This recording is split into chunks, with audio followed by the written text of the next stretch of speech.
following slides, Craig is an incredibly accomplished scholar. He has been at both the U.S. Naval Academy and the Naval War College. He is the author of 17 books and has won a raft of awards, and just recently also won the incredibly prestigious Pritzker Award from the Pritzker Military History Museum. This is a Lifetime Achievement Award acknowledging his body of work. This is kind of the equivalent of winning the military history Oscar. It's incredible. So that's wonderful. I want to talk, though, about a different aspect of Craig. Yes. Well done. One of the things that has consistently impressed me about the Pacific War naval history community as a whole is that it has just been incredibly collaborative and collegial in nature. In the 25 plus years that I have been working with this group of people, they consistently are willing to share their insights and their knowledge, pointing out sources to people that they might have overlooked, in many cases saying, oh, yeah, I've got that, let me email that to you. When I first started working in this field, I never thought that people like Craig or Richard Frank or John Lundstrom would, even deign to answer my emails, and yet, they ended up becoming my friends. Without Craig, I don't know that I would have had the opportunity for some of the joint speaking engagements that we've attended at places like Pearl Harbor and most recently down in Texas at the NIMITZ Museum. Without Craig, I certainly wouldn't have had early access to the Sink Pack, the recipe for Admiral Nimitz's preferred homegrown cocktail that he served in Pearl Harbor and that I serve in my house pretty frequently. So that's just one of the benefits that I feel blessed in having as being a part of this wider community of which Craig is a prominent member. So please join me in welcoming to the stage not only an absolutely tremendous scholar in the field, but also a heck of a nice guy, my friend Craig Simons.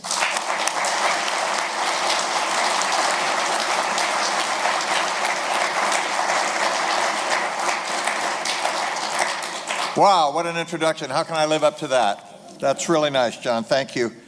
I also want to thank this organization, and particularly Don Patton, who's been so good to me, and who is responsible for so much wonderful stuff that happens around here. I picked up a copy of the tablet on my way in, which most of you probably did as well, and it's so thorough that I don't need to give my speech now. So just read this and you're good to go.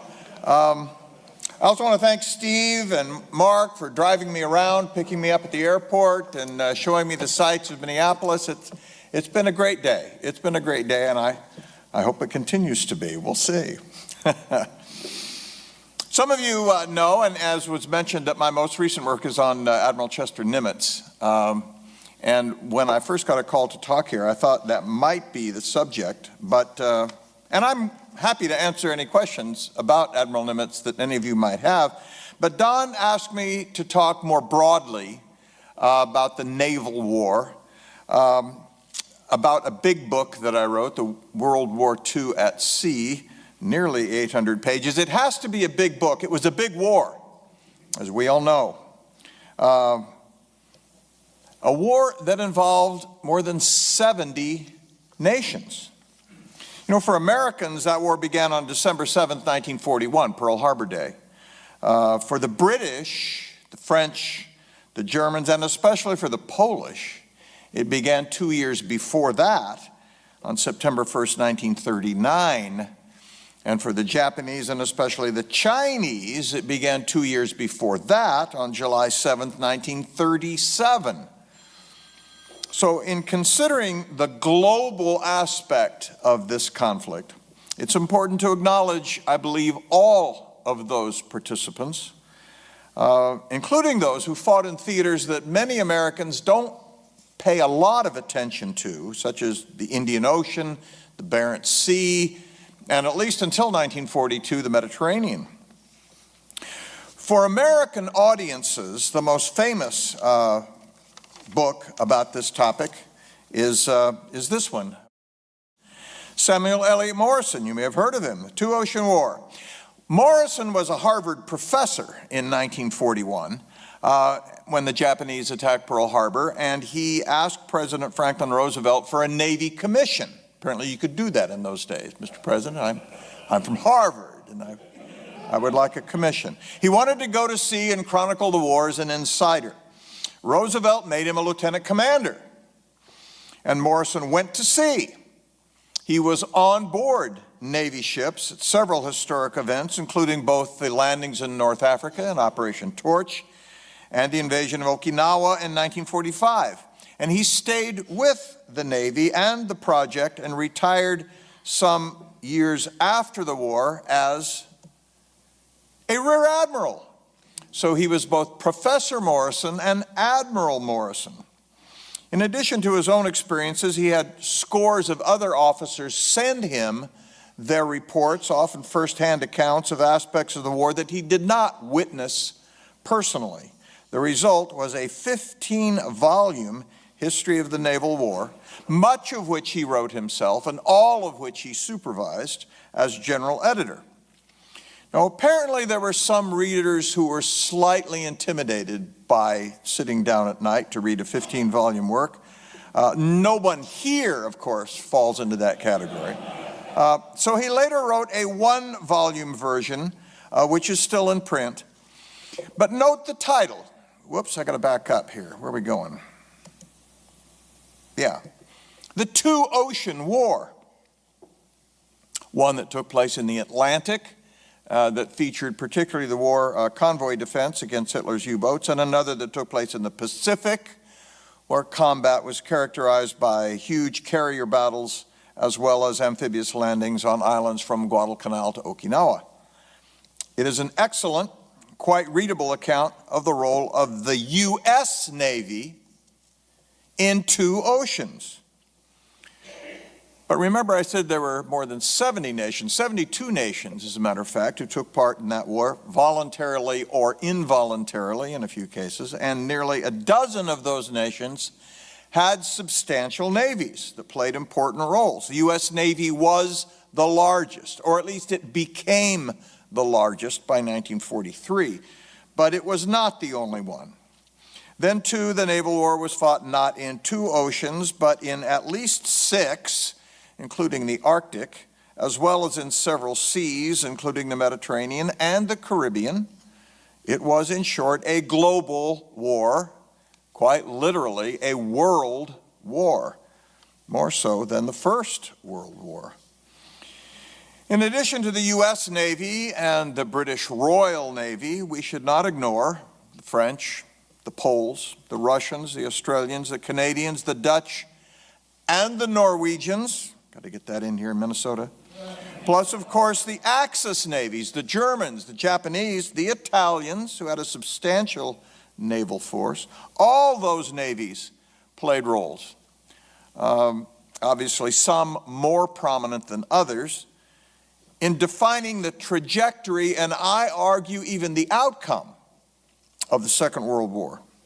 So that's my first point. It truly was a global war. Now, the second point I want to make involves resources, and especially shipping. When national leaders sought to construct a global strategy for this war, they not only had to take the entire globe into consideration, they had to make hard decisions about where and how to allocate the scarce resources, because committing resources to one theater, one of these orange circles, necessarily meant not committing it to another. There is something called, you ready for this slide, the butterfly effect, where supposedly a butterfly flapping its wings in Indonesia can create a typhoon in someplace else. Now, I'm skeptical of the literal truth of that story, but it's a useful metaphor to keep in mind, and that is that they were all interconnected. The global character of the naval war was especially evident in 1942, the first full year of American involvement in the Second World War, when the demands for Allied resources were ubiquitous. What was the movie that won the award? everywhere all the time, whatever it was the other night, that pretty much describes the war. In the Atlantic, to fight off the U-boats. In the Pacific, to slow down, at least, to the Japanese. In the Arctic, to take supplies to the Red Army, which, after all, was bearing the brunt of the land war against the Wehrmacht. In the Mediterranean, where the British were desperately trying to keep open the supply line between Gibraltar and Suez. Even in the Indian Ocean, where a Japanese carrier force, the same one that had struck at Pearl Harbor, attacked both Ceylon and British bases on the mainland of India. All those flapping butterfly wings meant that the strategic decision makers could not pursue a single line of approach. They had to parcel out their scarce assets here and there, hoping the world did not collapse on them entirely. So the second thing to remember in thinking generally about the war at sea is that it was not one of armies and navies fighting. It was a war of production. It was a war of allocation. It was a war of distribution. In short, it was a war decided, as so many wars are, by logistics. Early on, the Allies did try to address these various conflicts one at a time. The American chief of operations was Harold Stark, universally known as Betty. We can address the reasons why he was known as Betty in the Q&A if you're interested in such a thing. He came by it at the Naval Academy, where traditionally the upper class imposes a nickname on the plebes when they arrive. In those days, it was virtually common, less so now. I don't know what your nickname was down at the academy. No, you're shaking his head at me, so I won't pursue that. But note, here's a letter from the chairman of the Army Chief of Staff, General George Marshall, to the Chief of Naval Operations, Harold Stark, and note the salutation, if you can read it. Dear Betty.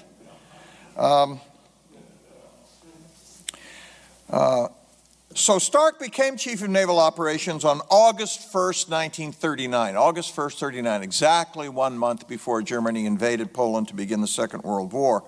His principal contribution to Allied strategy was a memo that he wrote in 1940 after France had capitulated and the British were driven from the beaches at Dunkirk. At that point, it looked very much like the Germans were going to win the war in Europe. You'd have gotten very good odds that Britain was not going to survive. And given that, Stark laid out 4 options in this new environment for the United States to consider. First, we could simply stay on the defensive and defend the Western Hemisphere. Tuck in, defend. Second, the United States could focus all its efforts on a possible war with Japan. That, after all, had been the primary consideration of naval planners since at least 1911 for the Pacific Ocean. Third, we could try to fight in both oceans at the same time, which seemed problematical. Or fourth, we could reverse 20 years of strategic planning and reorient our entire strategy toward the defeat of Germany. That fourth option, Plan D, Plan Dog in Navy lingo, was the option he recommended and the one that was accepted by Franklin Roosevelt. The shorthand for this policy is, as everyone here I'm sure knows, is simply Germany first. Roosevelt believed that Germany, Nazi Germany, was far more dangerous to world stability, not only because of its perverse ideology and obvious aggressive intent, but also because of its economy. Germany's gross domestic product in 1940 was larger than those of Britain and France combined, and 6 times that of Japan. In Roosevelt's mind, it was essential to defeat Germany first, and in particular, to keep Britain from going down to defeat. After all, if Britain fell, there would be no staging platform for any future invasion of Nazi-occupied Europe, should it come to that. That was the justification for the whole Lend-Lease program. We need to keep Britain in this war to have a launching platform also to save Britain, by the way. Most historians and nearly all textbooks, whether they're going to delete World War II from high school curriculum, it's just incomprehensible to me. But those textbooks tend to treat the Germany First principle as if it were a literal truth. There might be a chapter on the war in Europe, and then a second chapter on the war in the Pacific as if they happened sequentially. But of course, that is not the way it was fought. When American and British admirals met, as they did regularly, to discuss Allied strategy, they all paid lip service to the idea of defeating Germany first, but the pressures were immediate. They were everywhere. They were simultaneous and ubiquitous. Remember the butterfly. The Anglo-Americans in 1942 were like the boy in front of a dam leaking in 12 places at once and trying to plug the holes. Every theater commander wanted more of everything, and the one thing that they specifically needed more of was shipping. So here's the third thing. In addition to being a global war fought by a dozen navies in 6 oceans, and a war that was driven by the production of the tools of war, it was a war in which there was never quite enough shipping. A few examples. In August 1942, you were talking earlier at the pre-meeting, a single reinforced U.S. Marine Division splashed ashore on Guadalcanal Island. The one where the blue arrow there, the bottom of the Solomon Island chain. Most Americans had never heard of it, couldn't find it on a map at the time. Now this in itself is a violation of the Germany First principle. This is the first Allied offensive of the war, and it's in Guadalcanal. But Admiral Ernest King, the American Chief of Naval Operations, argued that this was not really an offensive, you see. It was merely to keep the Japanese from further expanding their Pacific empire. They were trying to build an airfield there. So in his view, it was a defensive move. Okay. King, by the way, as most everybody here probably knows, was a notoriously gruff individual. He knew exactly how he wanted the war to be fought, and he was a powerful voice for assuming the offensive as soon as possible in the Pacific to keep the Japanese back on their heels, not to allow them to consolidate their defensive perimeter, which would increase the cost of taking it back later.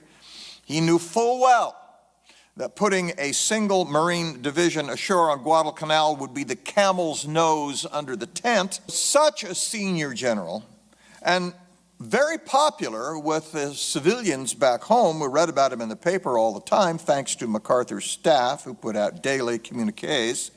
And that's especially following his "I shall return" announcement in Australia, that Roosevelt knew he had to give MacArthur an important command. Alas, MacArthur also had a lot of personal and political baggage. He was imperious, he was disdainful of others, the focus of much attention by others as a possible future presidential candidate. Roosevelt did not want to give him command of the entire Pacific, nor did he want to give him control of the U.S. Navy, something that would have made Ernie King's head explode. So, like King Solomon, he cut the baby in half. MacArthur got command of what was called the Southwest Pacific, or Southwest Pac, in the inevitable acronym. It was a fairly large command that, as you can see, included the continent of Australia, the Dutch East Indies, now Indonesia, including the big islands of New Guinea, Borneo, and Sumatra, the British colony of Malaya, Singapore, and, of course, the Philippines, which, as far as MacArthur was concerned, was the object of the entire Pacific campaign. The rest of the Pacific, embracing an area 5 times larger than MacArthur's, though of course mostly water, was called the Pacific Ocean Area, and it was put under the command of Navy Admiral Chester Nimitz. And of course I have to put this slide on the screen. I love this picture of him, by the way. He looks looking at that cameraman like, who let that cameraman on board this ship? So I'm not exactly objective in discussing the relationship between Nimitz and MacArthur. This slide, for example, which I think is a staged photograph, obviously, but the caption, I believe, should say, "Look, Doug, Japan is over here."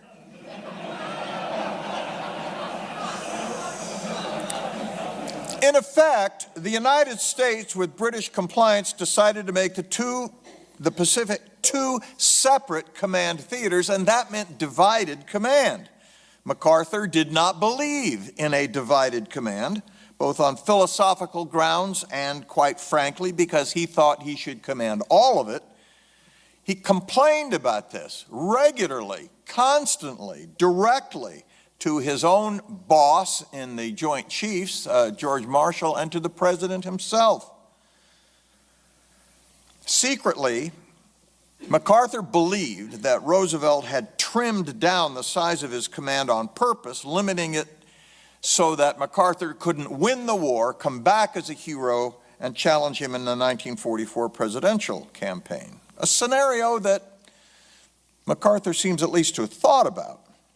But the decision stood, and so when the U.S. Marines splashed ashore on Guadalcanal in August of 1942 to begin a campaign in the tropical jungle that would last for most of 6 months, the United States was now in effect fighting not only a two-ocean war, as Morrison called it, but by dividing its forces between MacArthur and Nimitz in the Pacific and invading North Africa as well, it was actually engaged now in a four-front war. Remember, I said earlier that shipping was a key to trying to maintain these simultaneous offensives. This was especially evident during the campaign for Guadalcanal.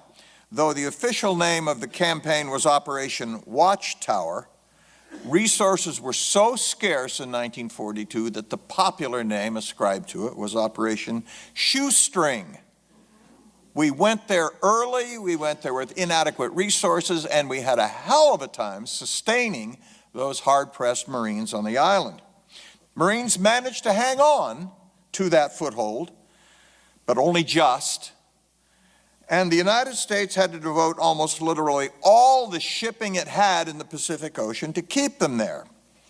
But, and here's where the global aspect of the naval war became evident, at the same time the Marines were fighting to hang on to their little enclave on Guadalcanal, the Anglo-American allies also conducted an invasion of French North Africa.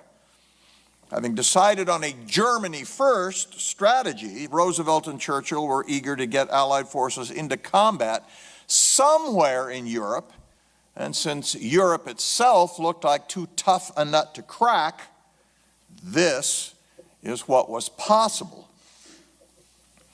It's a bit problematic in that there were no Germans in North Africa. That's embarrassing.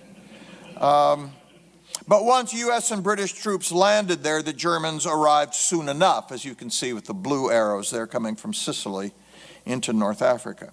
And as on Guadalcanal, sustaining and even expanding the Allied foothold in North Africa proved stressful.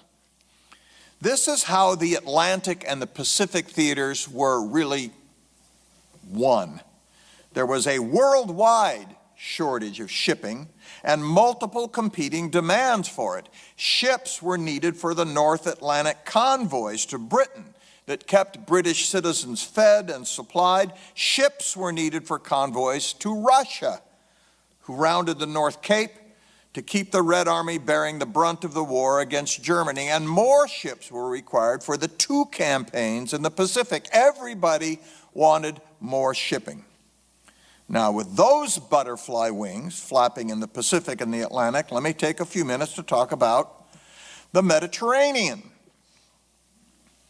Almost exactly in the middle of the Mediterranean Sea is the tiny island of Malta. It's actually two islands, the main island of Malta and the even tinier island of Gozo. Tiny as they were also crucial to British interests in the Mediterranean. Malta sat almost exactly at the nexus of the line between Gibraltar and Suez for the Allies and between Italy and North Africa for the Axis. Its airfield provided cover for British convoys and was a threat to Axis convoys because its ancient harbor at Valletta sat quite literally on the flank of Axis sea lanes. So, naturally, the Germans and Italians wanted to eliminate this thorn in their side. They considered seizing it by a paratroop invasion. But a similar operation in Crete had not turned out well for the Germans, and the Luftwaffe said it could do the job unaided. I've heard this from Air Forces my whole life. So throughout the spring and summer of 1942, German aircraft pounded Malta. Here's a statistic. More bombs were dropped on the tiny island of Malta in the single month of April 1942 than were dropped on London in the whole of the Blitz. And they had an impact. By July 1942, the island was in extremis. The food ration was down to 6 ounces of food per person per week. The Spitfires were nearly out of fuel. If they could not fly, the island would be defenseless. The island's governor informed London that unless a convoy got through in the next week, the island must fall. So the British scraped together what transport shipping they had, cobbled together a convoy in Glasgow, Scotland. It consisted of 14 transports, including the oil tanker Ohio, which was transferred from the U.S. flag to British service for this convoy. An argument can be made, in fact, I guess I'm making it right now, that in August of 1942, the Ohio was the single most crucial vessel on the planet. If she and her cargo of aviation fuel did not make it to Malta, the Spitfires would be grounded, the island would fall, the Axis would control the Mediterranean. Dubbed Operation Pedestal, the convoy set out in the first week of August. Now, here's why I'm telling you this story. Note the date. It's the same week the Marines went ashore on Guadalcanal. Here's an unmistakable manifestation of the global war being fought quite literally on the same day on opposite sides of the world. The Pedestal convoy, by the way, had the strongest escort of any convoy in history. These 14 ships were escorted by 2 battleships, 4 aircraft carriers, 7 cruisers, and 32 destroyers, all to guard 14 transports, but especially that oil tanker. It was a bigger escort force than either of the Japanese or American fleets that had fought at the Battle of Midway 2 months earlier. Most Americans never heard of it. It was a measure not only of the importance attached to the survival of Malta, but to the scarcity and value of that transport shipping.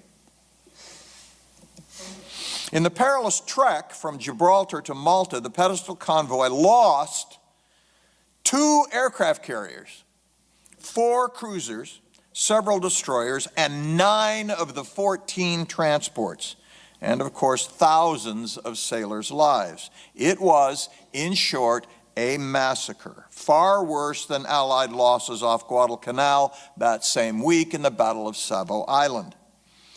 The Germans focused on the tanker, and rather amazingly, we actually have a photo of the moment she was hit by an aerial torpedo. But in spite of that, she somehow remained afloat. And 5 days later, with her decks awash, her back broken, no engine, no steering, no compass, and with pieces of a German bomber actually hung up in her superstructure, she was tugged, pushed, even carried into Valletta Harbor, where cheering crowds lined the waterfront and a band played Rule Britannia. Malta remained in British hands for the rest of the war. Now, my point in telling you this story is not just that it's a pretty amazing story, one that a lot of students of the Second World War overlook, but also to illustrate that the naval war did not proceed, as some books suggest, first in Europe and then in the Pacific, but everywhere at the same time. And it illustrates how precarious was the state of Allied shipping in the late summer of 1942. The 18 transports at Guadalcanal and the 14 transports involved in Pedestal, 9 of which were sunk, formed a pool of sea transports so limited that it restricted what the Allies could do strategically. This particular problem would never entirely disappear, but it would dramatically diminish over time because of American shipbuilding capability. And here's my final point about the naval war. What finally defeated the Axis in World War II was not just grit, bravery, sacrifice. It needed all of that. But even with that, it would have been difficult without American industrial productivity. This is most evident, of course, in the Battle of the Atlantic between German U-boats and Allied convoys. Even as the predations of the U-boats increased throughout 1942, the number of ships built by the United States increased too. By 1943, not only were there more escorts and more efficient anti-submarine weapons available to Allied convoys, but in a brutal and utterly critical assessment of the Battle of the Atlantic, the key was that by the end of 1942, the United States could build ships faster than the Germans could sink them. Here in this slide, you can see that from 1939 to 42, the number of Allied ships sunk by U-boats, represented by the black bars, was pretty frightening. Then in December of 42, the production of new ships, the red bars, surpassed 1 million tons a month for the first time and went up from there. The number of sinkings also dropped off due to the increased escorts, new and better equipment. It's a pretty gruesome calculus, but from 1943 on, it didn't matter how many ships the U-boats could sink. They would never get ahead of American shipbuilding. By 1943, the Germans had lost the Battle of the Atlantic, and they knew it. Here's a kind of a vivid example of how this new construction changed the war. Here is a photograph of a group working in a shipyard to lay the keel of a Liberty ship in 1943. So we'll call this day one. By the way, don't tell OSHA about the headgear on the shipyard workers here. I'm not sure it was up to reg. All right, here's day one. Here's the same ship, this ship, 1 day later. 1 day. Here it is on day 6, day 10, day 14, day 24, and there it goes. 1 month. 1 month. And there are hundreds of these shipyards around the periphery of the United States. This rather astonishing success of the American shipbuilding program meant that the convoys got through, the troop ships got through, the buildup for D-Day could begin. Speaking of D-Day, let me offer one more example of how the war was global in character. In June of 1944, famously, the Allies, Americans, British, Canadians, and French, invaded Nazi-occupied Europe at Normandy. It is the single most famous campaign of the entire war. Most students of the war are aware of what a massive undertaking it was, how many thousands of ships were necessary to execute it. Some stories of D-Day focus on what happened when the first landing craft hit the beach. At least as important is what happened before that. The essential building of the transports, the landing craft, especially the ships known as Landing Ships Tank, LSTs, which you can see here on Omaha Beach.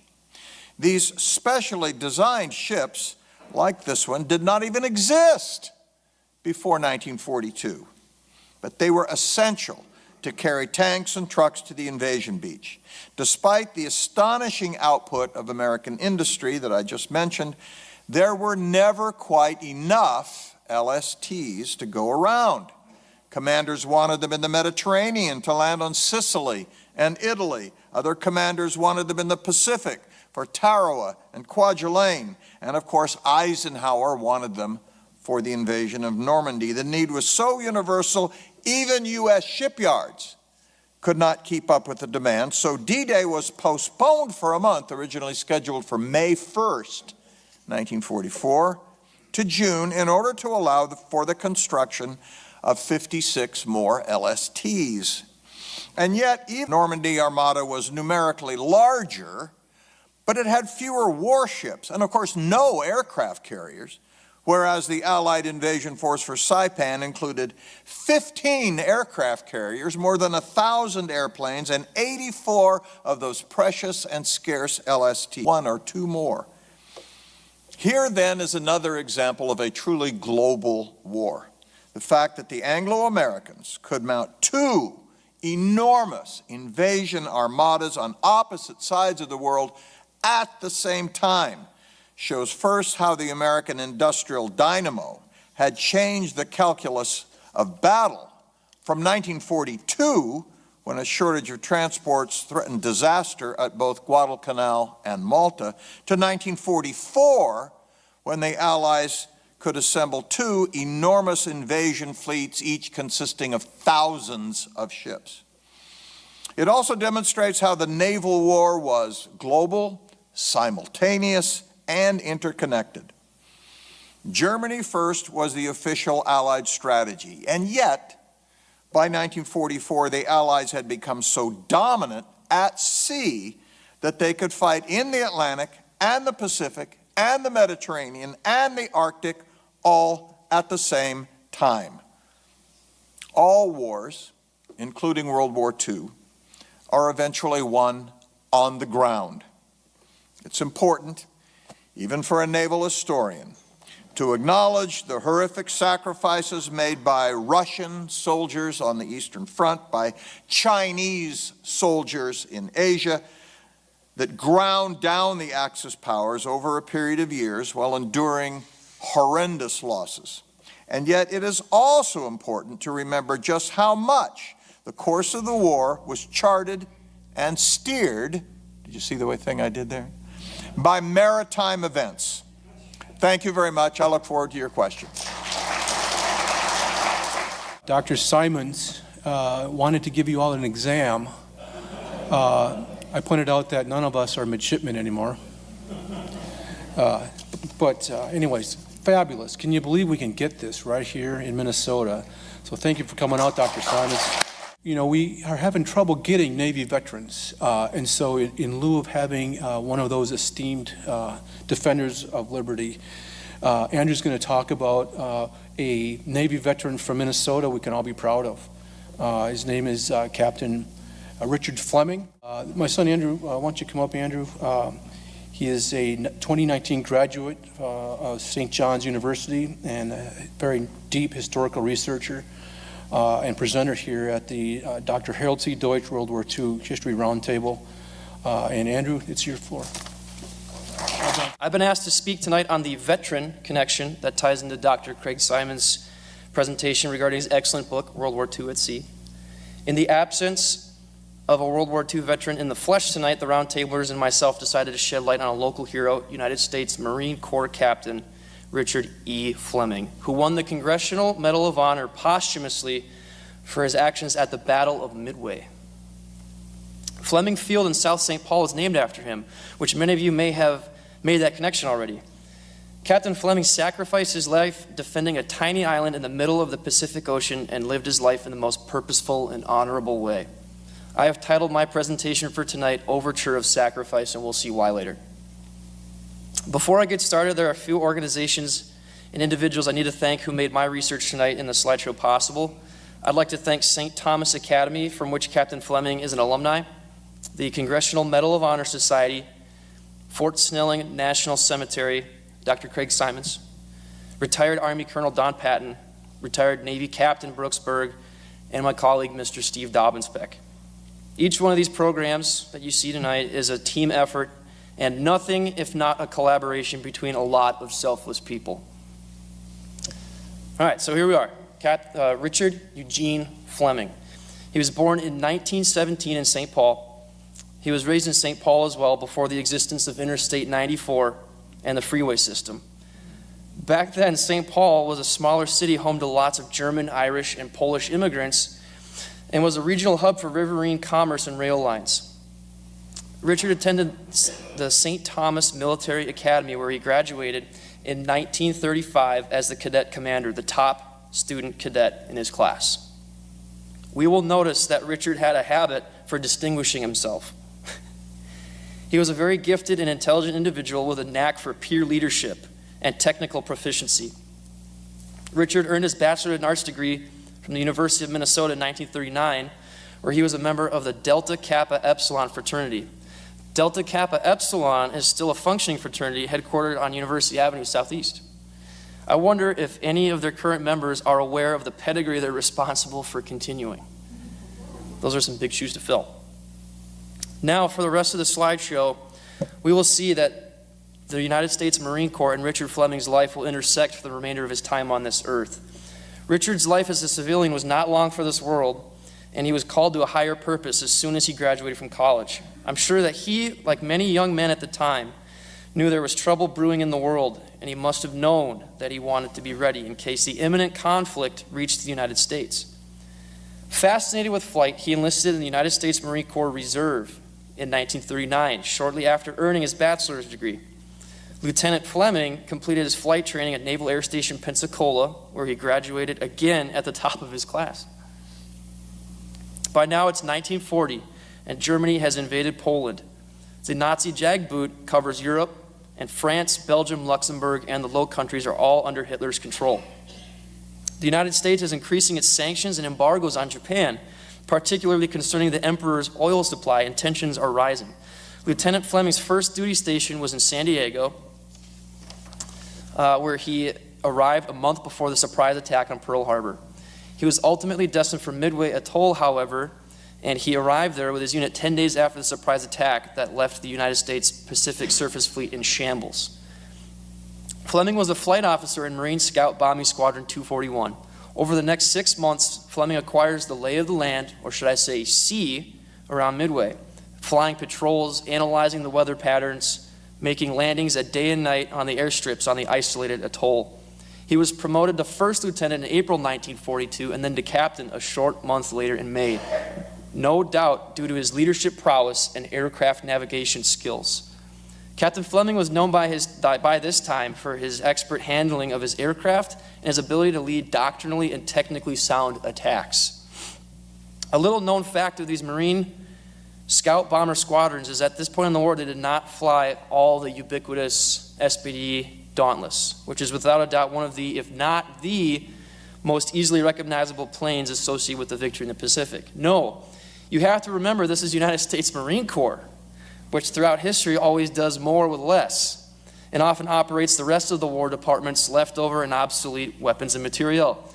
Let's not forget that after Midway, in the late summer of 1942, just 2 short months after, the Marines on Guadalcanal initially assaulted the island with bolt-action Springfield rifles and water-cooled 30 cal heavy machine guns, while the Army at the same time was prepping for land battle in North Africa a few months later with semi-automatic M1 Garands and lighter air-cooled 30 cal machine guns. Captain Fleming's craft was the Vought SB-2U Vindicator. As the Japanese fleet, known as the Kido Butai, approached in May 1942, his aircraft had already been obsolete for a couple years. This was a modest Depression-era airframe that was rolled off the production line as low-wing monoplane strike aircraft were newly replacing biplanes, such as the Curtiss BFC-2. The total number of Vindicators produced, 260, is indicative that this was a pre-war design through and through. Also similar produced in modest isolationist-era numbers was another obsolete airframe that saw combat at Midway, the TBD Devastator. Vindicators were not mass-produced throughout the war because they were later replaced by more capable aircraft like the SBD, SB-2C Helldiver, and the Avenger. Its far underpowered engine produced well below 1,000 horsepower, and its combat cruise speed only gave it 120 to 130 mile an hour advantage over the ships it was chasing. While performing a dive bomb or a glide bombing attack, it could carry one bomb under the center line that was released from a carriage that gave it clearance from its two-bladed propeller. And that's significant because by the end of the war, everything has 4 blades. The Vindicator was also lightly armed with one 50 cal machine gun in the starboard wing and one flex-mounted 50 cal in the rear gunner's seat. Behind me, you can see a photo of a destroyed Vindicator that was a casualty of the attack on Pearl Harbor. And below that photo, you'll see a rare photograph of one of Fleming's squadron mates taking off from Midway Island. Vindicator pilots and crew begrudgingly called their planes wind indicators, speed and seeming ability to be blown around by a headwind. Now, let's talk about Midway Atoll. Why was the most fearsome Japanese carrier strike force ever assembled headed for this isolated, seemingly small base? Midway Atoll consists of 2 islands, Sand and Eastern Island, and a lagoon. The small size of the base on Midway is disproportionate to the role it would play in changing the course of history. As part of Roosevelt's Pacific Ocean defense initiatives in the late 1930s, the base and naval air station were completed and operational in 1940.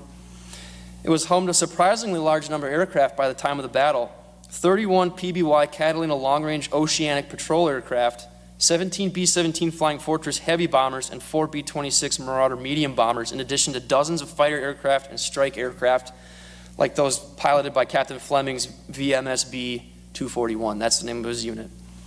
If you were to replace these aircraft with Japanese aircraft, you can quickly understand that what a detriment to the Pacific Ocean security the loss of Midway Atoll would be. Not to mention, Midway is the second to last island system in the greater Hawaiian island chain. So the political connection of Midway to the United States is much like that of Iwo Jima to the Empire of Japan. This was and still is American soil. Assuming the Japanese took Midway Atoll and were somehow able to effectively supply their own naval air station there, the U.S. Navy would be in an extremely threatened position very close to its own home turf. Besides the base itself, the Imperial Japanese Navy was looking to challenge the U.S. carrier fleet to a once-and-for-all showdown on the high seas, winner take all.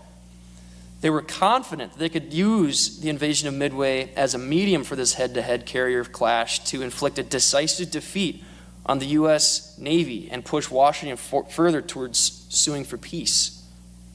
A little-known fact about Midway is that it was actually simultaneously attacked by 2 Japanese destroyers on December 7th, 1941, as the attack on Pearl Harbor was underway. This was part of the larger coordinated strike on U.S. naval installations all over the Pacific, like Guam, Wake Island, and the Philippines. The destroyers were repulsed, and this stands as the first American victory of the war. Today, Midway's active 8,000-foot runway serves as an extended twin-engine operations, or ETOPS runway, for passing twin-engine passenger aircraft. Behind me, you will see the bases at Midway Atoll as Captain Fleming would have seen them in November 1941 looking east. It may not appear to be much, but these 2 little islands in this lagoon changed the course of history. In 7 months from the time this photo was taken, this would be the scene of a battle after which the Japanese would never return to the offensive in practice. The battle commenced on June 4th, 1942. U.S. Navy code breakers had long since broken the Japanese naval code and knew that the Kido Butai were steaming for Midway. Many of the people in this auditorium know the story of the Japanese destroyer Arashio and its fateful chase of the USS Nautilus, which ultimately gave the location of the Kido Butai away from the fuel-starved U.S. Navy strike planes led by Wade McCluskey. What is lesser known, however, is the Marine Corps' contribution to the battle on June 4th. Planes from VMSB 241 took off from Midway amid the chaos to look for Japanese carriers as well, and successfully found them.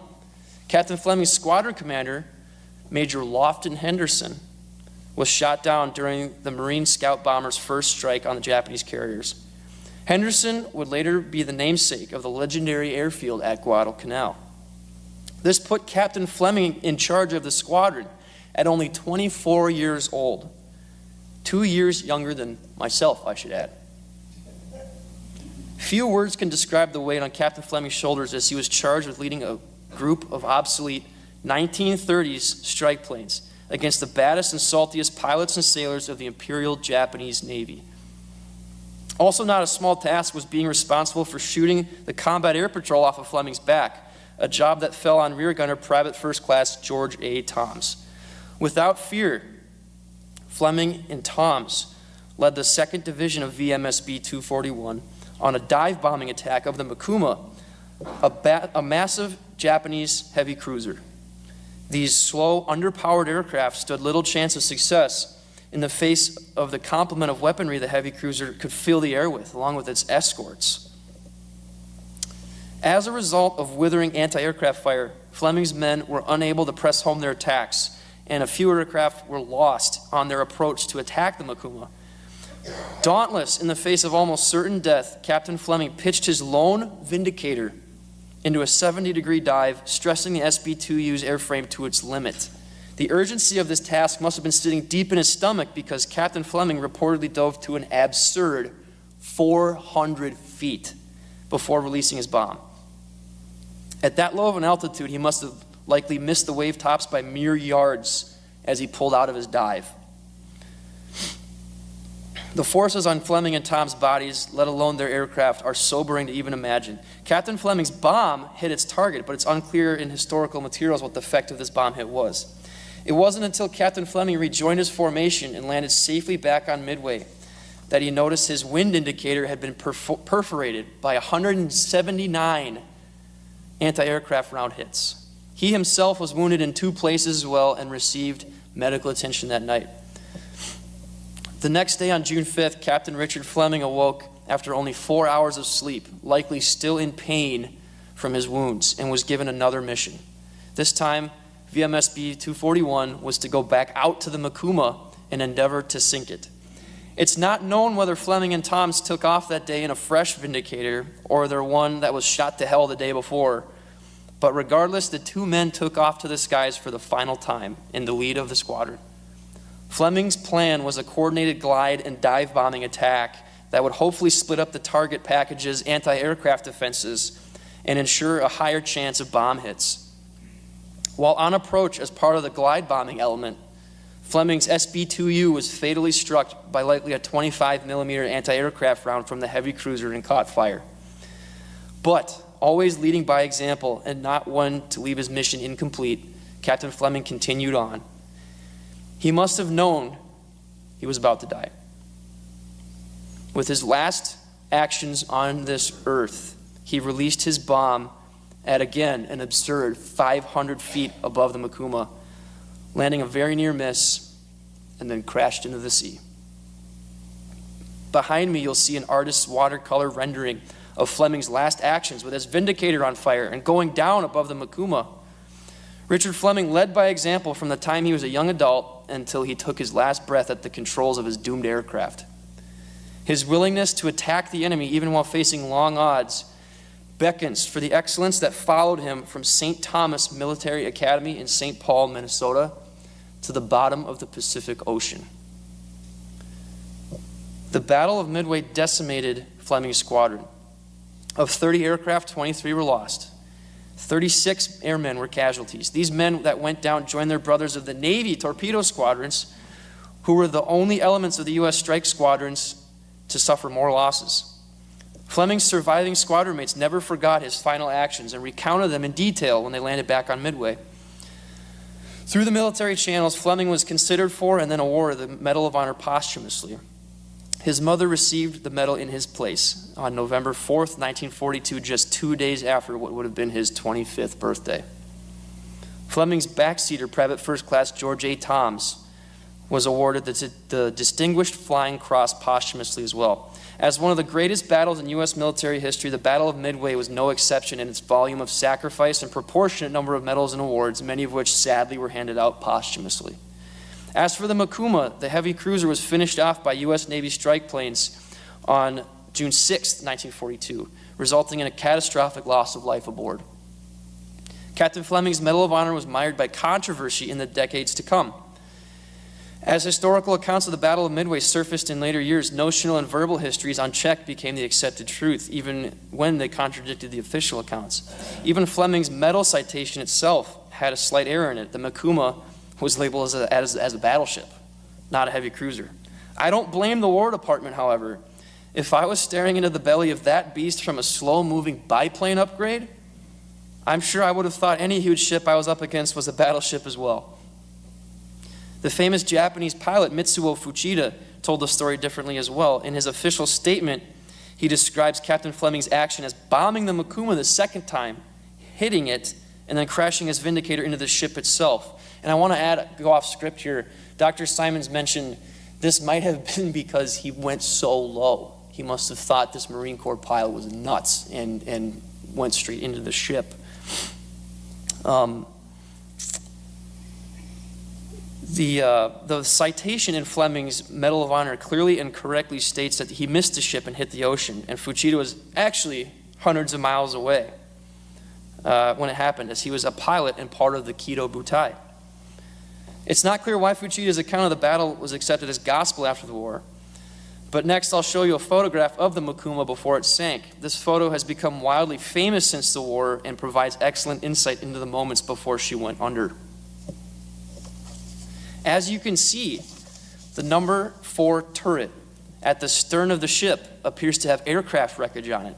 It's because of this photo, in coincidence with Mitsuo Fuchida's account of the battle, that the collision rumor was allowed to propagate through popular history in the decades after the war. However, what you can see on the turret is not actually aircraft wreckage from Captain Fleming's plane. It's actually debris left behind from a catastrophic explosion suffered by the cruiser's Type 93 torpedo mounts.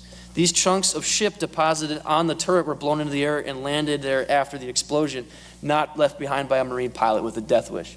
And I want to point out, can everyone see my laser pointer? These objects coming out of the ship are torpedoes that were blown out of their tubes. Richard Fleming's legacy. It is because of Americans like him that we won the war. He didn't do it alone, but he is an excellent and local example. Ordinary, talented, intelligent, smart men and women who answered the call to defend freedom and liberate oppressed territories far from their homes. He is one of the early cases we can look to and see bravery and duty exemplified to the highest degree. Tragically, the Allied victory in 1945 had the motif of extreme sacrifice displayed throughout the entire conflict, like a severed vein. Richard Fleming's contribution to the victory over evil in the Pacific reverberated throughout the war in many, many, many other examples we can look to for inspiration. Behind me I have lots of depictions of them. In the paratroopers in Normandy, led by Lieutenant Colonel Richard Cole of the 502nd Parachute Infantry Regiment, who led a bloody bayonet charge across Purple Heart Lane to rout the defending Germans. The Marines landing at Tarawa, who suffered insane casualties to learn tough lessons about island-hopping warfare. The men of the 8th Air Force, who in total lost more men in the skies over Europe than all of the Marine Corps during World War II in their campaign to crush the Nazi war effort and the Luftwaffe before invading. And finally, in the same theater as Fleming, the TBD Devastator pilots, who themselves were devastated, but drew the Japanese combat air patrol to low level and unintentionally let the SBD's high-angle approach to the Kido Butai go more or less unguarded. Captain Fleming had a destroyer named after him, the USS Fleming DE-32, during the war, which served with distinction in the Pacific.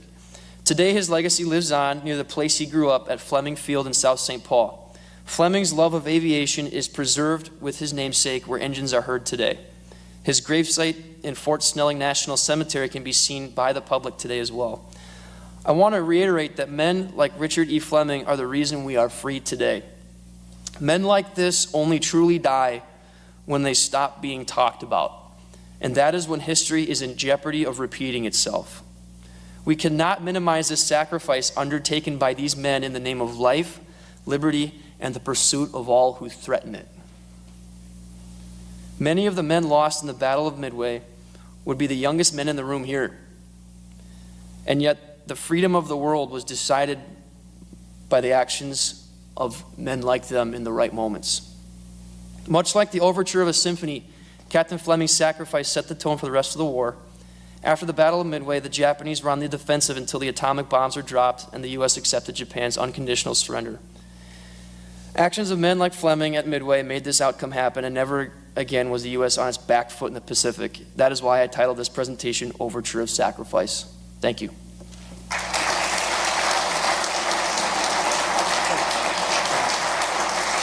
In the spirit of the two-ocean war, I'd like to also present Mike Guardia. Mike Guardia is an internationally recognized author and military historian, a veteran of the United States Army as an armor officer. He's twice been nominated for the Army Historical Foundation's Distinguished Book Award. As a speaker, he hosts a lecture series, Hal Moore, Lessons in Leadership, which is available for presentation worldwide. Mike Guardia has given presentations at the U.S. Special Operations Command, the International Spy Museum, and his work has been reviewed in the Washington Times, the Military Review, and many other publications. Mike holds a BA and MA in American History from the University of Houston, and he will talk to us today about a hero from the Atlantic side of the two-ocean war. Mike Guardia. This is a very special gentleman that I would like to discuss with you all tonight. Probably someone who is an unsung hero, and also somebody whose legacy is actually all over the Twin Cities today. So the gentleman that I'd like to speak to you about, his name is Marty Romano. He was a crewman aboard PT-306, and I had the very special opportunity to interview Marty at length. He was one of several World War II veterans that I had the opportunity to interview as part of my book, The Combat Diaries, and I have to give a special thanks to Don Patton for arranging that interview. I remember it was about 2 years ago, as I was getting all my work ready for the Combat Diaries, I got a call from Don, and he said, "Mike, there's a guy that I really want you to meet. His name is Marty Romano." And the first thing that flashed through my mind is, wow, with a name like that, you got to be a tough guy. Marty Romano. And he said, you know, he said, this guy Marty, he's originally from New Jersey. He's lived in the Twin Cities for the past several years, and he was a crewman aboard PT-306 in the Mediterranean theater of operations. And the second thing that went through my mind at that point was, wow, I had forgotten that PT boats were a critical part of the Mediterranean theater of operations, because I think when many of us hear the word PT boat, I think our go-to is probably a lot of us think about JFK. We tend to think about PT-109, and we tend to think about a lot of the PT boat operations that were critical to the Pacific theater of war, but not a lot of press and not a lot of attention gets paid to a lot of the PT boat operations that happened not only in the Mediterranean, but were also a very critical part of the D-Day operation. So if you take a look at this picture right here, center mass, you will see the crew of PT-306 in the Mediterranean theater of operations. And if you look specifically, Marty Romano, he is one of the gentlemen who is kneeling in the front row. He is the second man from the right.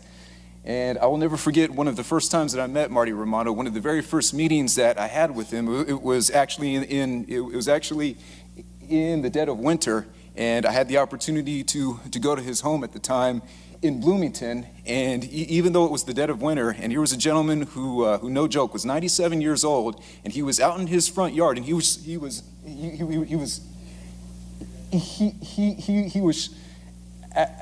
actually shoveling snow, and he was doing it with the dexterity of a 30-year-old. I mean, he was just doing these piles of snow like it was nobody's business. And I was thinking to myself, gosh, if I make it to 97, I want to be that strong, and I want to have that much energy. And when I spoke to him when I spoke to him for the first time, yeah, I was incredibly impressed not only by how energetic he was, but he had that raspy New Jersey accent. He looks at me and he says, "Oh, hey there, Mike, how's it going? Hey, you just go on inside and you grab yourself some coffee. I'll be right with you." So I go inside and the house is immaculate. He comes in, he shakes off, you know, he's shaking around like a 30-year-old. He sits down right in front of me, he takes a big swig of coffee and he's like, "Okay, Mike, what can I do yours for?" And that started a very long series of interviews for the Combat Diaries that I had the opportunity to sit with him for. Now, if you take a look there's Marty Romano, and tragically, he recently passed away. As a matter of fact, he passed away. It was actually just this past February. He was 98, only a few months shy of his 99th birthday. But as you can see in that picture, it looks like he's about to make me an offer I can't refuse. So the story of Marty Romano begins, as it is, in the concrete jungle of Jersey City. He was born in June of 1924 in Jersey City, New Jersey, and he was the first generation American-born son of Italian immigrants. Now, he enjoys a childhood which is pretty typical of the children who were growing up in Jersey City at the time. You know, he plays a lot of stickball in the street. He indulges himself in the local variety of athletics. He learns how to work on cars. But unfortunately, this was a point in American history where a lot of Italian immigrants, and particularly a lot of Italian Americans, were either discriminated against or they were looked upon with a lot of suspicion. And unfortunately, Marty Romano was no exception.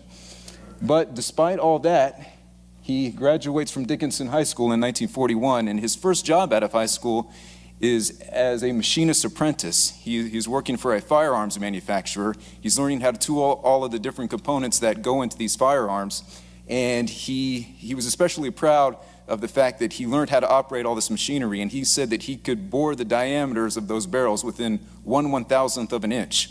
Well, because he is a machinist and because he has extensive experience working with firearms, that makes him a prime candidate for the draft. And not only that, that also makes him a prime candidate for the Navy. When he goes into the induction center, he finds out that the Navy is very hard up for machinists, and in particular, he becomes a machinist mate, the person who is responsible for operating the engine compartments throughout any of the variety of ships. So he's inducted into the U.S. Navy in September of 1943, and by this point, the war, at least for the American side of things, has been going on for the better part of 2 years now. And while he is in the middle of boot camp, he has no idea what exactly he's going to do after boot camp is over. He knows that he is going to be a machinist mate, but he has no idea what type of craft he'll be assigned to. But then by happenstance, when he's at the Naval Training Center, which is in Rhode Island at this point, he looks across the bay. He sees a few miles out on the horizon, he sees these small boats, and at first he doesn't really know what to make of them. He says, that's a small-looking craft out there. It doesn't look like anything I've seen before, and it's nothing that I've seen inside any of the training literature or any of the training films that we've had to this point. But what he finds out is that it's a PT boat, PT being an acronym for Patrol Torpedo. And the first thing that he says to himself when he sees this is, they're not big enough to be a destroyer, but they're a little bit too big to be a gunboat. I wonder what the heck those things are. I don't know what they're called. They don't look familiar, but by God, I'm impressed. And I want to find out as much of them as I can. That's when he learns that it's called a PT boat. And not only that, he's also impressed by what exactly their mission is. Here's a small boat that is actually made mostly of plywood. And not only that, it has to rely on speed, and it also has to rely on stealth. Because its mission, it operates mostly at night, and it's going to sneak up on these bigger enemy ships and fire off a few torpedoes and then get the heck out of Dodge before anybody knows what's happening. So they're too big to be gunboats, but he says, yeah, I'm impressed. So as a machinist mate, what I'm going to do is I'm going to be responsible for everything that happens or doesn't happen as far as the engine compartment is concerned inside these PT boats. And he finds out through a matter of course that the engine suite inside the PT boat is actually a big Packard engine, and it's coincidental because as a youngster he used to work on detailing and taking apart the engines of the Packard cars, which were considered the premier luxury vehicles in America at that point. So he is inducted as a PT crewman. He is assigned to a PT squadron. He goes to the Mediterranean theater of operations, and by the time he gets there, it's the early spring of 1944. And he says, by this time, here's what the war looked like. He said, the North Africa campaign was done, and we had already conquered Sicily. We already had a toehold of operations on Sardinia, and the Salerno campaign was really in its mopping up phase at this point. But he says, my journey from getting from the point of embarkation to my PT squadron was an adventure in itself. Because I landed at Casablanca, and I'll tell you from firsthand experience, he told me, he said that Casablanca was nothing like what happened in the Humphrey Bogart movie. He said that there was no Lauren Bacall. He said that there was no soiree at Rick's. He said it was just hot and it was stinky.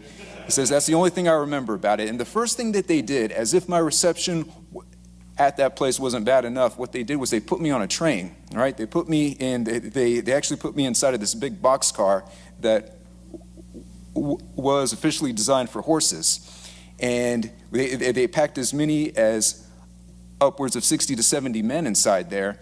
And it was hot, it was cramped. We had absolutely no air conditioning. It was very poorly ventilated, and there were no bathrooms either.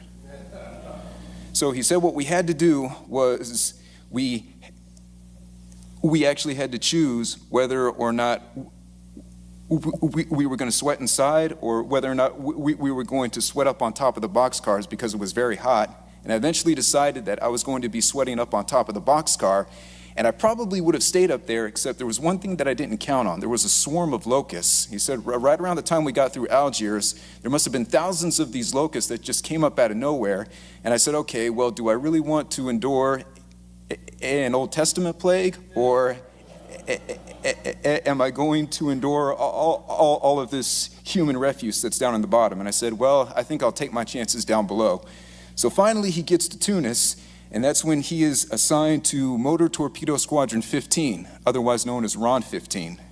And he is assigned to PT 306. Now, I'm going to warn you guys ahead of time that it is naval convention that they give their ships nicknames, and back in 1944, there was no pretense of political correctness back then.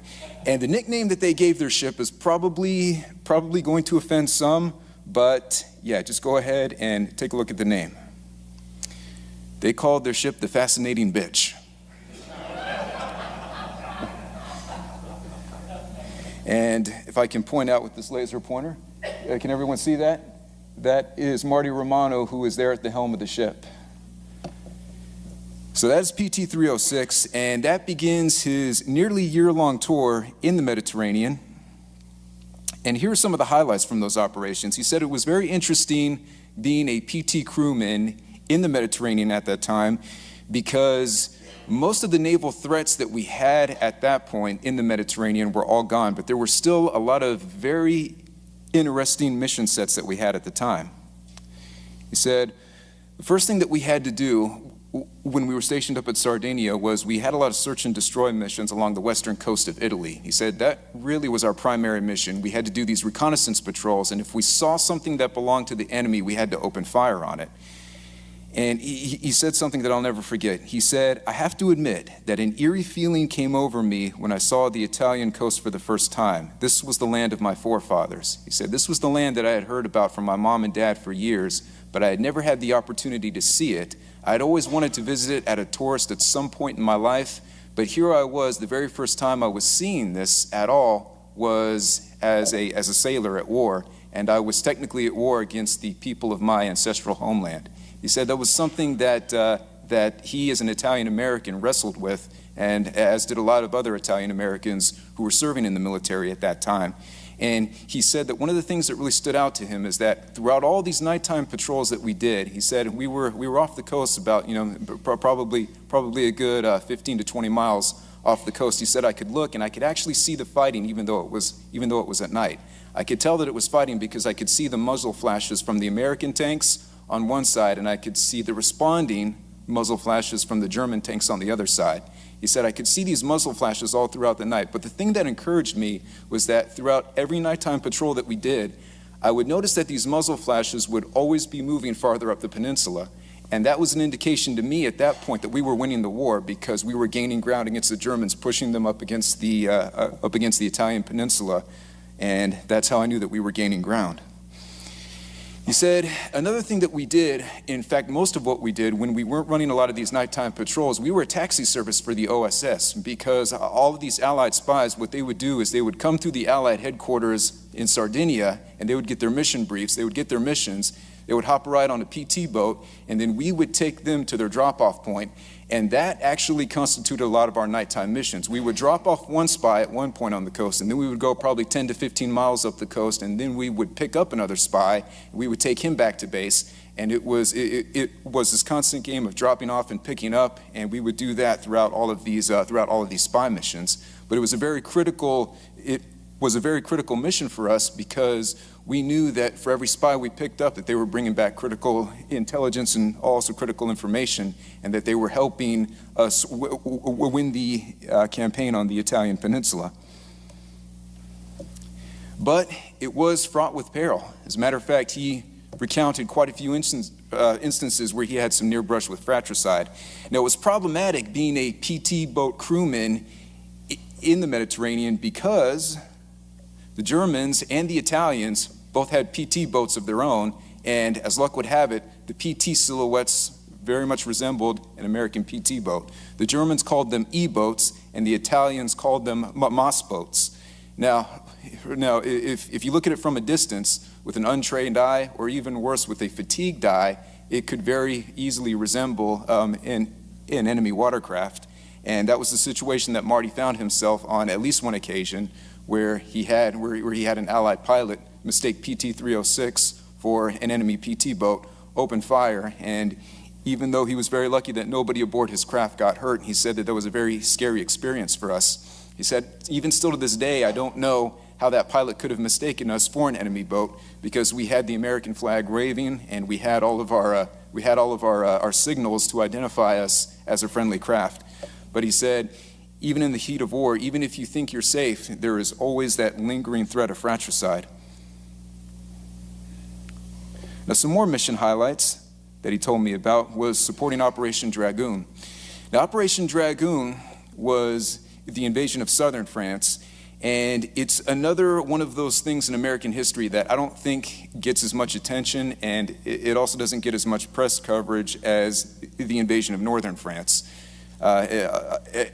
Everybody seems to know about D-Day, but the invasion of southern France really doesn't get that much attention. But part of the support missions that he did in support of Operation Dragoon consisted of ferrying the British commandos to the beaches near Cannes along the French Riviera. And there was one mission in particular that he told me about where he was ferrying these British commandos. He said that we had to offload them at certain sites, and we essentially had to pray that they would find their targets. Well, this particular team of British commandos that they had dropped off unfortunately did not make their mission because one of the commandos accidentally tripped a tripwire, and the entire team was captured by the Nazis. He said that these were always the things that you had to wrestle with, because you know you're doing an important mission. You know that you are delivering a set of commandos who are very highly trained, they're very highly specialized, and you really hope that the mission is going to go in their favor, but you always have to accept those odds that something's going to happen, and your mission in getting them to the beach is probably going to be for naught, at least at that particular moment. Another thing that he told me about, and one thing that I had absolutely never come across in any of my historical studies, was that he would have to fight off these kamikaze-style attacks from the other Italian PT boats. He said one of the things that he never really counted on was that a lot of the desperate Italian crews would resort to these kamikaze-style attacks where they would load up their PT boats with dynamite and they would try to ram the American PT boats. He said that this was a very scary thing that happened a lot more frequently than he had anticipated, but he recalled one mission where his own PT craft, PT-306, had to open fire on an incoming Italian boat that was laden with dynamite, and that the offending craft exploded only mere feet from his own. It was a very near brush with death. Now, towards the end of 1944, as the Battle of Bulge is going on, he actually redeploys from the Atlantic. He comes home for some R&R leave, and again, that is in December. He rotates out of the Mediterranean, but even though he's on R&R leave, it's pretty much an accepted fact at this point that if you redeploy from the Atlantic and you go home on R&R leave, you're going to be redeployed to the corresponding theater of war. So after he goes on R&R leave, he deploys to the Pacific, but this is where things really start to slow down for him, because he is assigned to Borneo, and he is dead sure that he is going to be signed as another machinist mate to another PT craft. But they said, well, you know, we have a lot of influx of sailors coming in from the States, so what we need you to do is we need you to stay here inside of the replacement depot for a little while, and you need not to worry because we are going to find another ship for you. Well, they did find another ship, but it wasn't a PT boat. He was actually assigned to the USS Oyster Bay, which was not a PT boat, but a PT boat tender. Now, for those who are unfamiliar with the term, a PT boat tender is a logistical ship that follows a PT squadron, and they're responsible for facilitating the fuel and the maintenance parts. It's basically just like a floating repair station for any number of the PT squadrons. But he said, here's where things get a little even more ironic. I was a machinist mate, but I essentially had no machine to operate, because all of the PT boat tenders, they had a completely different engine suite than what the PT boats themselves had. So here I was rated and trained to handle a PT boat engine, but the USS Oyster Bay had their own contingent of engineers who were all doing a bang-up job to keep the engine steady. There was really no mission for me to do. So I was an engineer without an engine. I had absolutely nothing to work on, and they didn't even put me as a registered person on the ship's company. I was just extra weight. I was just an extra person on the manifest. I wasn't even part of the ship's company. He said, well, okay, I guess I'll just sit around and find some way to make myself useful. Maybe I can volunteer in the galley. Maybe I can swab a deck here or there. Or maybe if one engineer gets sick, I can, help move around some lug nuts. But turns out he didn't have to wait very long, because only a few weeks after he got there, that was when both of the nuclear bombs were dropped on Hiroshima and Nagasaki. Suddenly the war is over, and he is discharged on January 12th of 1946. Now his legacy lives on here as a very prominent engineer here in the Twin Cities, because after he was discharged from the Navy, he went back to his native New Jersey. He picked up pretty much right where he left off with his girlfriend. They got married. He went to school on the GI Bill, and he got a degree as a civil engineer. So after receiving his Bachelor of Science in Civil Engineering, he says, you know what I really want to do with my life? I want to build bridges, I want to build tunnels, and I want to try to provide any points of infrastructure anywhere I can. Well, one of his first jobs, fresh out of college, is working for an engineering firm called Edwards and Kelsey. Edwards and Kelsey had offices all across the U.S. He starts working in their New Jersey office, but then he gets a call from a team that has just set up an office here in Minneapolis, and says, hey, we have a by-name request. There's a guy who's working for you. We know that he is a top-rated structural engineer. His name is Marty Romano, and we know a lot of the infrastructure points that he's done around New Jersey.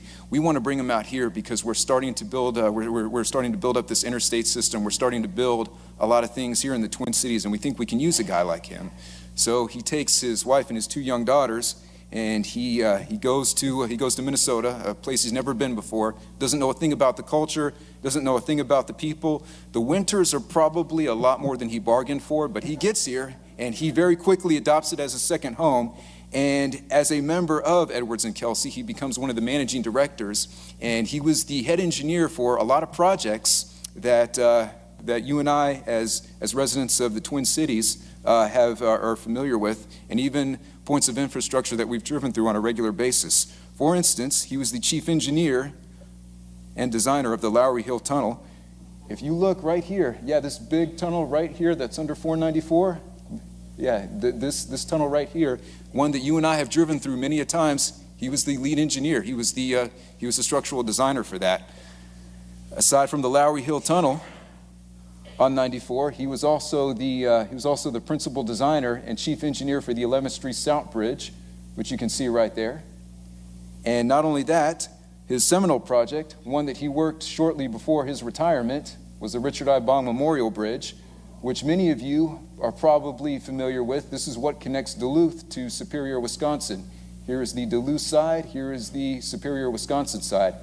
This, for a long time, was the prominent bridge across all of the Great Lakes. So here you have a man of a very humble background who really fits the narrative of the greatest generation. He was a regular person just like you and me, who rose to the occasion, and when the chips were down and the odds were stacked against him, he rose, he accomplished great things, and not only that, after he served his country, he continued that legacy of service, and even as a transplanted fellow from New Jersey, came here to the Twin Cities and left his mark in ways that will outlive him and outlive all of us, really. All of these key points of infrastructure here are a testament not only to his brilliance, not only to his stick-to-itiveness and his perseverance, but also a standing legacy to a regular man who rose to the occasion when his country called, even at a time when his own people were being discriminated against here at large throughout America. And that is the story of Marty Romano, who, as of a few weeks ago, has been dearly departed. Thank you.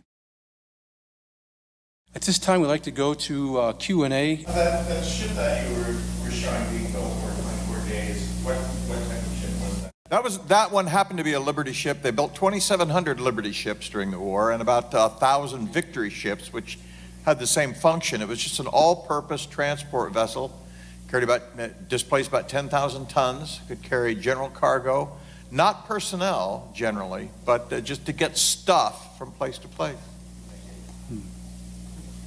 There's one of them still afloat. The Brown is in Baltimore Harbor and open to visitors. So you can go on board and take a look at it. And even goes out to sea. You can, if you time it right, you can get a cruise around the bay on it.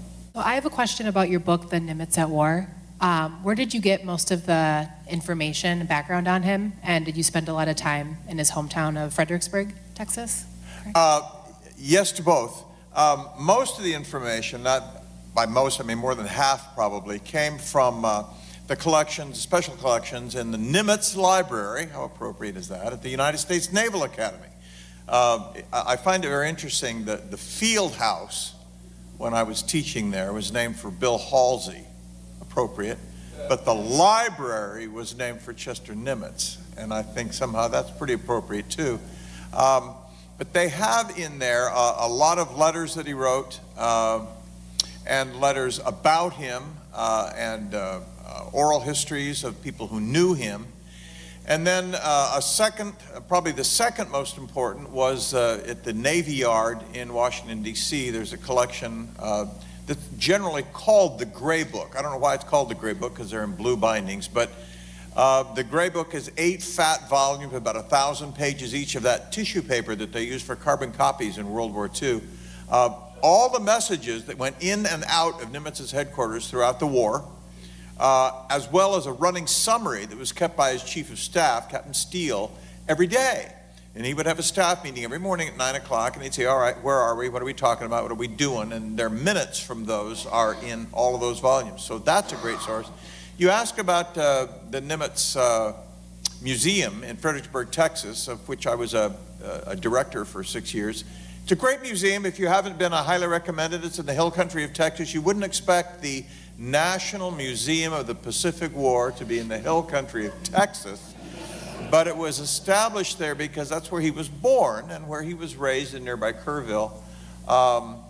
And so they have a lot of material as well. Those are probably the 3 best places for material on Chester Nimitz. Thank you for the question. The British Navy operated in Norway and off Dunkirk and Greece. Did that affect the U.S. Navy's thinking of how they would be able to operate by the Japanese? Yeah, there are a couple of ways in which the experience of the Royal Navy in the Mediterranean influenced, I think, thinking about the war, not only for the Americans and how we would respond, but for the Japanese as well. You know, the British launched a daring airplane torpedo attack on the Italian fleet at Taranto early in 1940, and interested observers were included representatives from the Imperial Japanese Navy who said, oh, look at this, airplanes from carriers can sink battleships at anchor. What a good idea. That may not be the sole inspiration for their subsequent attack, but I think it did contribute to it. And you mentioned the Royal Navy in Greece, and what was the other one? Where else? Norway. You know, the Norway operation is understudied. I notice we talk about the German conquest of the lowlands and the fall of France and so on, the conquest of Poland.